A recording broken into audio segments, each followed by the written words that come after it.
The IDF announced today that 2 soldiers were killed during overnight fighting in central Gaza. Nothing Gaza Strip. Gaza Strip. Gaza. In Gaza. Gaza. Gaza. Gaza. It seems like everyone has an opinion about what's happening in the Gaza Strip. But what's the true story of this place? What is happening in the Gaza Strip during war, as well as during non-war times? And is it actually the largest open prison on Earth?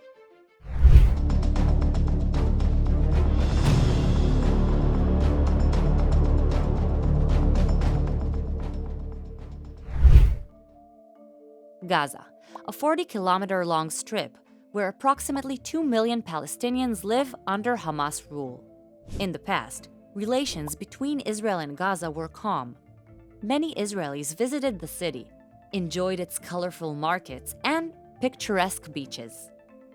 But a long series of violent confrontations and terrorist acts from the late 1980s until early 2000s prompted Israel to disengage completely from the Gaza Strip in 2005. Israeli civilians and the Israeli army left the Gaza Strip to its own device under the Palestinian Authority's rule. But every vacuum is eventually filled. And in 2007, Hamas came to power in Gaza after a bloody struggle with the Palestinian Authority. Hamas murdered all senior officials of the Palestinian Authority, the best way to ensure there would be no threat from the opposition. From the moment it came to power, Hamas has consistently fired rockets at Israel and carried out numerous terrorist attacks, including the abduction of soldiers. אני רוצה למסור דרישת שלום למשפחתי ולומר להם שאני אוהב אותם ומתגעגע אליהם מאוד ומייחל היום שאראה אותם שוב. והמג'הדין מגדודי אל-זדין אל-קסאם מתייחסים אליי מצוין. In response to the terrorist actions and incessant rocket firing, Israel built a separation wall, a physical barrier that runs along the entire land border between the Gaza Strip and Israel. There are several controlled crossings along this border, including the Rafah crossing, which is used solely for the passage of goods between Gaza and Egypt. Why only goods and not people? Egypt does not allow Gazan residents to enter Egypt because it fears the infiltration of terrorism into its territory. Many hoped that after Israel's disengagement from the Gaza Strip, Gaza would flourish and prosper.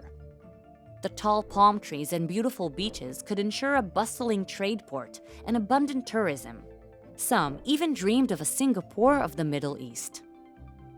Israel even transferred hundreds of millions of dollars to the Gaza Strip so that it could develop and thrive. And so did various Arab countries, led by Iran. And here, ladies and gentlemen, we come to the problem.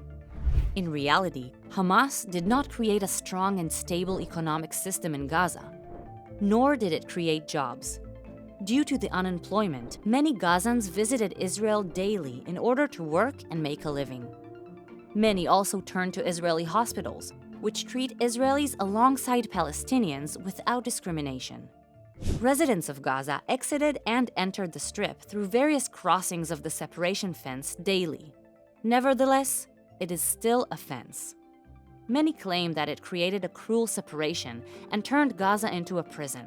But look at these videos taken before October 7th. Not exactly a detention facility.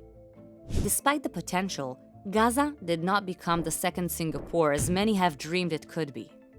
Alongside places that look like this, many Gazans lived like this. So, where did all the money from Israel and supportive Arab countries go to? Perhaps the tunnel before you will answer the question. This tunnel, through which vehicles can also pass, is part of an extensive infrastructure of tens of kilometers of tunnels functioning as an elaborate underground city. A huge subterranean network that serves as a massive base for Hamas operations. Along the tunnels, one can also find various launching missiles, command centers, war rooms, warehouses, and server farms like this one, which was found underneath an UNRWA branch. Command centers were also found underneath this hospital, which symbolizes quieter and more peaceful days. A hospital that was in fact built by Israeli architects. So what would your life look like under Hamas rule? Chances are you wouldn't want to become a human shield meant to prevent military attacks. You wouldn't be eager to be part of the LGBTQ+ community in the Gaza Strip. It's hard to be gay because I don't feel free. As you would be ostracized, persecuted, and punished. Some of these punishments include execution. Well, they would take him, tie his hands behind his arms, and then throw stones at him until he dies.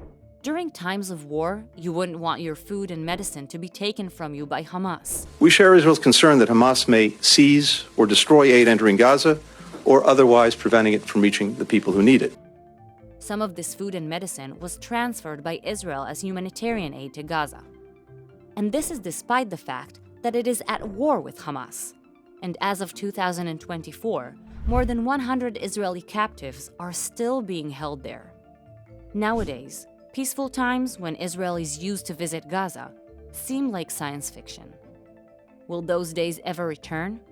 And what will be the fate of the Strip that is still ruled by a terrorist organization?